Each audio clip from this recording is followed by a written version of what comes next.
Kabalanco, Oinina, Impaninayan Tamo, Gobernador Danilo Bailon, Bagong Umaga, Bayong Pag-asa, Bagong Pampanga, Gobernador Danilo Bailon, number 1 sa balota, iboto Mayo 9, Gobernador Danilo Bailon. Ako po si Pastor Victor Lunag ng Church Leaders Association Serving Pampanga. Bilang chairman po, talagang sinusulong po namin na si Governor Danilo Bailon ang aming pong pipiliing gobernador sapagkat siya po ay matuwid, sapagkat kami po naniniwala na kailangan po ang isa pong manunungkulan sa ating pong lalawigan o sa ating pong lugar ay talaga pong may takot po siya sa Diyos. Siya po ay naniniwala sa Diyos at sumusunod po siya sa Diyos. So yun po ang aming po nakita sa kanyang katauhan at ito po ang aming pong isinusulong ng buong class po. Yung Church Leaders Association Serving Pampanga ay buong 100% pong sumusuporta kay Danilo Bailon. Maraming salamat po. Kami po, aking pamilya, naglipat nga po kami sa totoo ng registration dito sa Candaba kasi po gusto namin siya masuportahan. Before pa po, di pa kami titubotante bilang ako'y pastor dito sa Barangay ng Mangga. Ay sumusuporta na po kami nung pa siya ay kumandidatong mayor at sumasama kami sa mga meeting para pakita yung pagsuporta dahil nakakita kami na isang kandidato na hindi po pamumulitiko ang layunin kundi totoong hinahanap namin yung karakter ng maayos na kandidato na ikangay maka-Diyos, makatao, at makabayan. Na nakita po namin sa kanya po yun. At itinatas niya po yung dangal o dignidad ng isang politiko.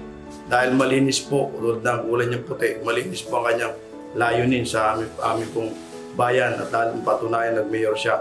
At hindi po ngayon ay naniniwala ang buong puso na malinis ang kanyang layunin sa ating buong lalawigan. Ang kanya pong mga pagtulong, yan po ay hindi pamumulitika kasi talaga pong ginaganapan po niya yun. Lalo nung panahon ng pandemya ay malaki po ang kanyang nagawang pagtulong sa ating mga kababayan at kalalawigan. Hindi lang po, at sa buong bansa, siya po ay tumutulong sa iba't ibang dako. Kaya sayang po kung hindi natin pagtutulong-tulungan siya at suportahan. Ito na po nakita kong pagkakataon para kami naman ay in return ay without his knowing ay makatulong din po sa kanya sa ganitong kaparaanan. Kaya ninanais po namin at pinapanalangin na talagang siya po ang manungkulan dahil totoo may pagkatakot sa Diyos at totoo may pag-ibig sa mga kababayan natin. At yan ay hindi istorya lang, yan ay napapatunayan na po. May pruweba na po yan sa maraming panahon. Kaya ako po, buong puso kami, suportado po sa kanya. At buboto talaga namin siya sa ating bilang gobernador natin. Ako po si Pastor Jim Garces. Kami po ay samahan po ng mga pastor sa Santa Rita at sa Guagua. Mga ministerial fellowship po ito. Ang nabili po namin at isa po sa pinanalangin po namin na mag-raise up ng Diyos ng isang maka-Diyos at may disiplina, may puso para sa sambayanan at nais nating dalhin siya hanggang sa Mayo 9 para ideklara po at ibilang po natin siyang gobernador po natin. Bilang kami po ay mga samahan ng mga pastor, pinipili po namin gobernador, si Gobernador Danilo Bailon. Maraming salamat po. Kaya ko sinusuportahan si Engineer Bailon kasi nakita ko talaga yung puso niya. Since na nakilala ko siya, nakasama ko siya, bata pa siya talaga, isang tao talaga na masyadong mababa yung loob. Actually, kaklase ko siya kasi nung high school. Tapos nung nagkita kami, yung mga may asawa na kami, nakita ko wala pa siya sa politika, nakita ko paano siya tumutulong sa mga tao. Tapos sabi ko, iba to, iba yung sa lahat ng tao na nakita ko na yumaman, kabaligtaran yung ginagawa niya na talagang pumupunta siya doon sa mga klase naming mahihirap. Tapos minsan pag nalaman niyang may sakit, nagbibigay siya ng tulong.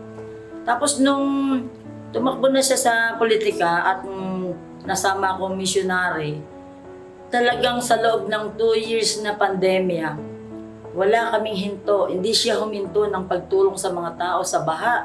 Nakabangka kami, inaabot lang namin ng tulong sa mga bahay-bahay na apektado ng baha. Hindi lang sa bayan ng Candaba, sa buong Pilipinas kasi yung ibang mga empleyado niya sa Cebu, sa Visayas, sa Mindanao. Sila doon, kami dito ng mga misyonary sa buong Luzon, iniikot namin talaga yan. Pati sa mga sa Krames, sa Olivas, nagdadala kami ng tulong sa mga pulis na naghahatid naman ng tulong doon sa mga lugar na naka-isolate na talaga. Yun, nakita ko siya kanya, sabi ko, may edad na ako, malalaki na yung mga anak ko, wala pa ako nakitang taong ganito. Kahit wala siya sa politika, wala siyang tungkulin, nandun yung puso niya, yung kahabagan niya na tumulong sa mga tao, maging yung kanyang asawa, ay mga anak niya nakasuporta talaga eh. Pero mo talagang pinaghirapan nila to eh. Hindi niya to pinulot lang yung pera, hindi nila to kinuha sa kabangyaman ng gobyerno. Sarili nilang pera yung pinaghihirapan nila, pero bakit nila naibibigay ng ganito? Kasi ang dahilan pala, nakita ko, ang sabi doon sa, kasi Matthew 6:33, di ba? Seek ye first the kingdom of God and His righteousness, and all these things shall be added unto you. Kita niya, inuuna niya talaga yung Diyos eh, yung katuwiran ng Diyos, kasi ang kautusan ng Diyos, ibigin mo ang Panginoon mong Diyos, tapos ibigin mo yung iyong kapwa. Yun yung ginagawa niya, inuuna niya yung Panginoon, ibinabahagi niya yung salita ng Diyos sa mga tao. Sinong kandidato o politikong tao na sa tuwing magmi-meeting, tatawag ng mga tao, may mga ganitong mga kongregasyon, salita ng Diyos ang ibinabahagi niya. Hindi yung galing niya, hindi yung yaman niya, kundi sinasabi lang niya itong pagtulong para i-encourage ang mga tao na dapat ganito yung gawin para lalo kang pagpalain ng Diyos. Siya yung tao talaga, never pa akong naka-witness na ganitong tao, kaya talagang mahal na mahal namin siya. Talagang kami, susuporta kami sa kanya, umulan, umaraw, may sakit. Pero alam mo, hindi kami nagkasakit kahit si Gob. Nagpupunta kami sa mga may sakit, bahay-bahay, pinagpipray namin. Binibigyan namin ng mga financial assistance ni Gob. Walang nagkasakit sa amin dahil pinoproteksyon siya ng Diyos, dahil alam namin, isinugo siya ng Diyos sa bayan ng Pampanga para hanguin ang mga tao at magkaroon ng tunay na pagbabago. Salamat sa Panginoon, mayroong isang Danilo Bailon na may mabuting puso. Purihin po ang Diyos sa buhay niya. Thank you po. Ako po si Pastor Eli Yumang ng San Matias, Santo Tomas, Pampanga.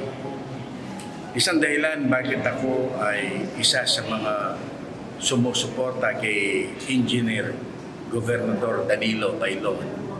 Unang-una, sa bawat narinig ko siya nagsasalita, Diyos ang kanyang binabanggit. Pangalawa, sa kanyang pananalita, ang nais niya ay pagbabago. Pangatlo, ang isang dahilan bakit ako sumusuporta sa kanya, dahil nakikita ko na siya ay may pusong mapagmahal sa kapwa, matulungin, mapagmalasakit, at higit sa lahat, may paniniwala na pwedeng magbago ang tao. Isa rin dahilan bakit ko siya sinuportahan ay nakikita ko na yung kanyang mga salita ay kanyang tinutupad at alam kong tutuparin. Isang alam ko, higit sa lahat bakit ko siya sinuportahan, yung takot niya sa Diyos, yung pagmamahal niya sa Diyos, yung inuunan niya ang Diyos sa kanyang buhay. Kaya sa akin, sagana ng aking church na pinangungunahan at lahat ng mga daughter church na nasa aming pagkasako, we are supporting Governor Danilo Bailon. Yun, bilang boses po ng kabataan, ako po si Paul David Bautista. Bakit po si Governor Bailon? For how many years po bilang pausbong na generation, yung mga kabataan po naglulong sila ng good leadership to look forward.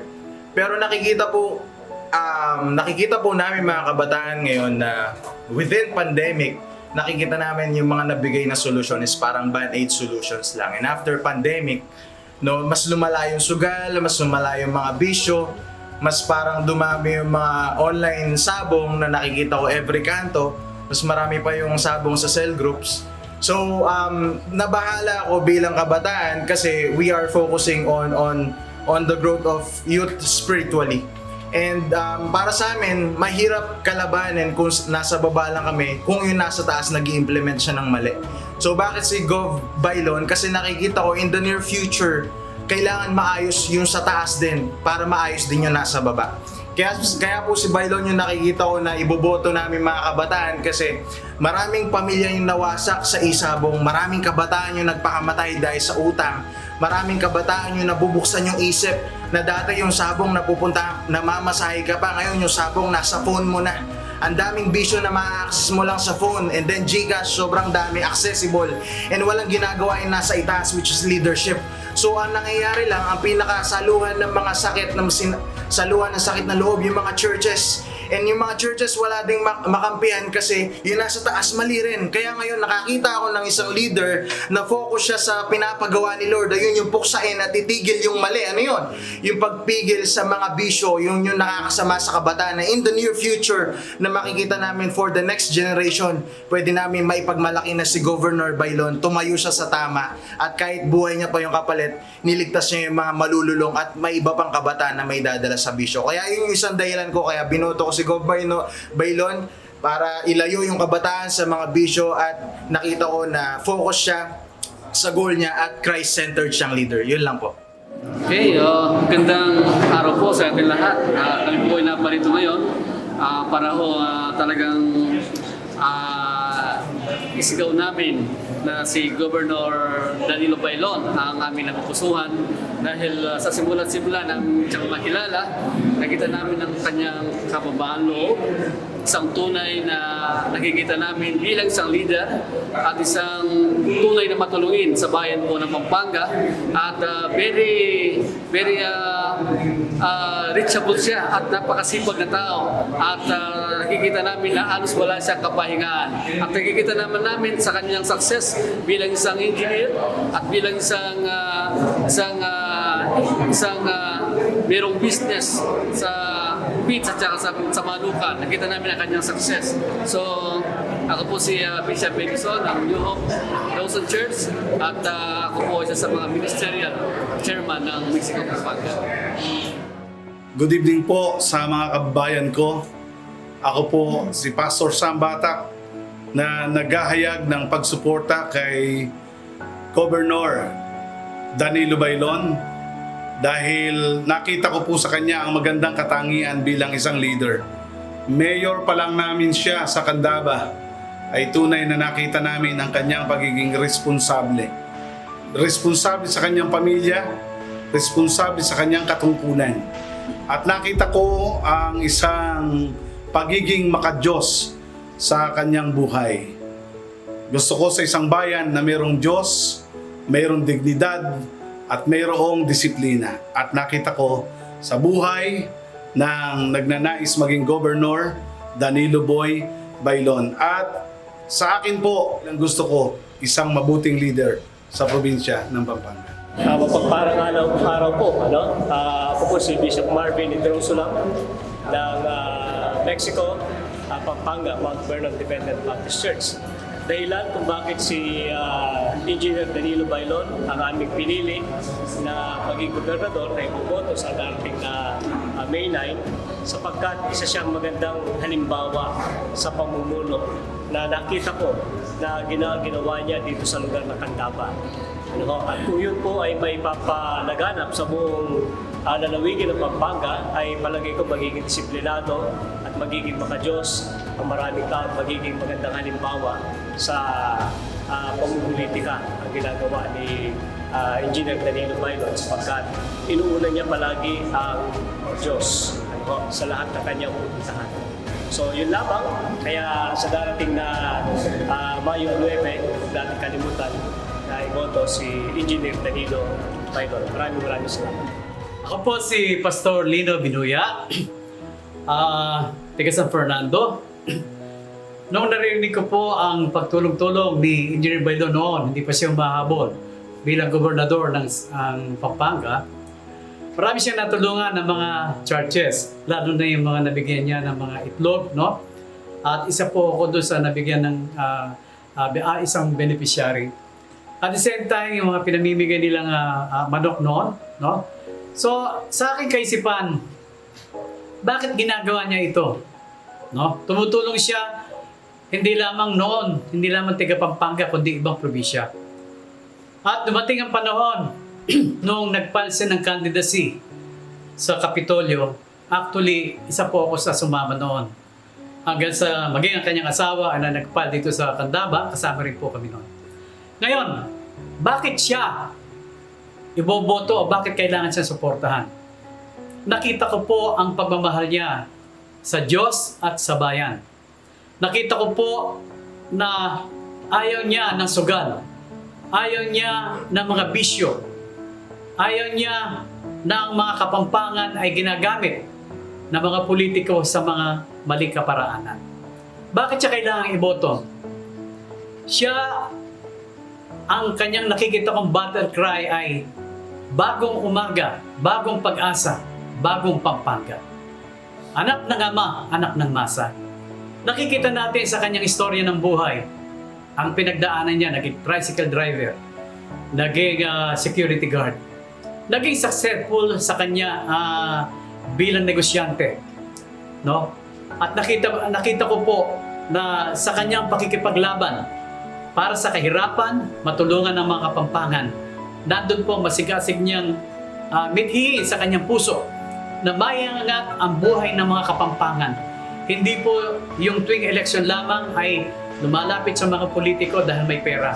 Pero siya po ay tumutulong ng walang kapalit. Tumutulong siya dahil nakita niya ang pangangailangan ng mga Kapampangan. Tumutulong siya dahil mahal niya ang Diyos at bayan. Kaya mararapat lamang po na ang lahat ng mga Kapampangan ay suportahan siya. Bakit? Sapagkat wala na tayong makikitang iba pa sa ating henerasyon ngayon na maaaring tumulong sa mga Kapampangan sa kanilang kabuhayan at maging sa kanilang kalagayan. Kaya salamat sa Panginoon sapagkat merong isang Engineer Danilo Bailon na handang lumaban bilang gobernador upang maiangat ang kalagayan ng bawat Kapampangan dito sa ating probinsyang Pampanga. Good evening po sa ating lahat. We support Engineer Danilo Bailon because of his moral ascendancy. Isa po kasi dahil po una-una siya ay makadiyos at alam po namin na mababago ang Pampanga sa pamamagitan niya sapagkat nakikita po namin sa kanyang puso ang isang tunay na leader na mag-aangkot sa kahirapan ng lahat ng Kapampangan. Alam po namin na si Danilo Bailon ang itinakda ng Diyos na mamuna sa bayang ito na lugmok na sa bisyo. Kami ay umaasa na ang mga tao ay magiging matalino at iboboto kung sino yung karapat-dapat. At kami umaasa na sa lahat po ng kriteria ng isang leader bilang gobernador ay pasok na pasok po si Gobernador Bailon. Kami sumusuporta, kami boboto sa kanya, kami po ay makakampanya para sa kanya dahil alam namin siya ay kadiyos, siya ay may disiplina at may dignidad. Maraming salamat po. Kami po ang Kapampangan para kang Pacman sa panguna ni Bishop Jonathan Viole ay buong aming pagsuporta sa ating gobernador na Engineer Boy Bailon. Para sa Diyos at bayan, bagong pag-asa, bagong umaga. Kaya alitan na natin yung talpakan at i-welcome natin, palakpakan ang bagong gobernador natin, si Engineer Boy Bailon. Maraming salamat po. Buhay po mga Kapampangan, kababayan. Bakit po sinusuporta namin si Gobernador Bailon? Una, meron po siyang pagtatakot sa Diyos. At isa po siyang magaling na leader, isang naliwaran. Ito po yung nagudyok sa amin sa mga San Simon, sa mga pastor, na ang aming pong suporta ay bibigay ko natin sa kanya. Ang siya po ay maluklok at sa kanyang pagnanasa mga paglingkuran ng ating bayan.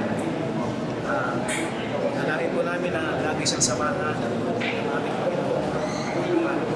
At kami po ay pasalamat na may leader para ipaglaban ang pagkahanan, ang pagkahiran sa ating Panginoon. Maraming salamat po. Magandang gabi po. Narito po ako sa campus ni Governor Bailon na kapatid sa Panginoon. Kaya dito ako gusto kong suportahan din ang kanyang pagtakbo bilang gobernador dito sa atin sa lalawigan ng Pampanga. Kasi nakita ko talaga ang puso niya may takot sa Diyos. Ako po si Pastor Bennett Jimenez from Bacolod at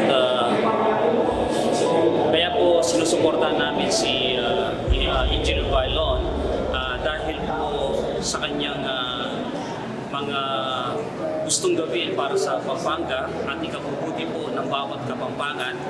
Kaya ang Bacolod po, ako po ay kasama sa Bacolod Ministerial Association at ang buong asosasyon ay patuloy po sumusuporta kay Engineer Danilo Bailon para sa gobernador dahil po talagang makikita mo sa kanyang buhay ang tunay na kung saan paglilingkod para sa mga Kapampangan. Kaya po with sa kabuuan po ng Bacolod Ministerial Association, kami po ay patuloy na sumusuporta kay Engineer Danilo Bailon. God bless. Isang pinagpalang araw po sa bawat isa. Ako po si Lito Crisostomo, pastor po ng Kingdom Righteousness Ministry ng Mexico po. Bakit ko po iboboto at susuportahan si Engineer Danilo Bailon? Dahil isa ako sa naniniwala sa kanyang kapikain at ako'y naniniwala na siya ay isang leader na pinili ng Diyos. Pagka ang Diyos ang pumili sa kanya, tunay na yung gobyerno may Diyos, disiplina at tunay na dignidad ang makikita sa kanyang pamumuno.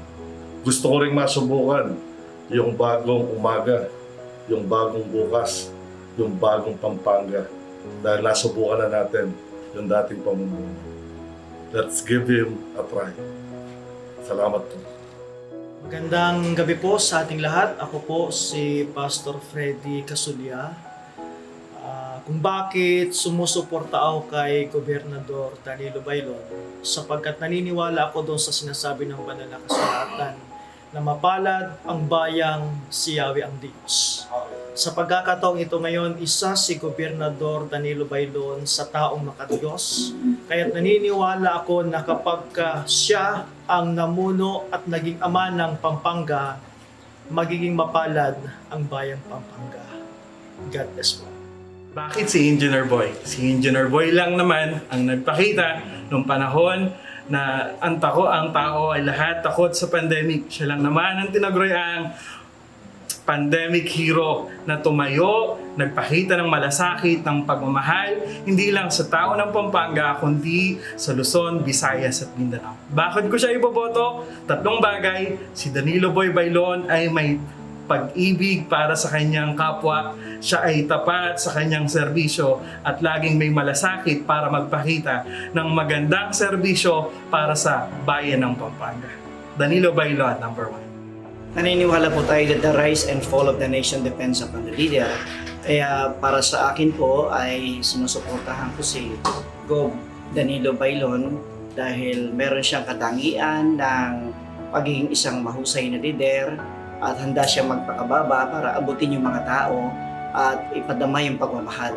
Kasi sa panahon natin ngayon, kailangan po talaga ng tulong at gabay sa ating mga kababayan. Si Governor Bailon talaga intended na ibaboto namin dahil una sa lahat siya ay makadiyos.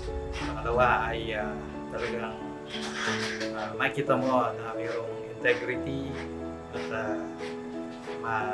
marinig mo yung kanyang testimonya kung paano siya very inspiring ang kanyang buhay at talagang siya na buhay na matuwid at maka-Diyos. Talagang makita mo yung kanyang generosity, yung mga pagtulong sa kapwa. At talaga namang ma-inspire ka at talaga namang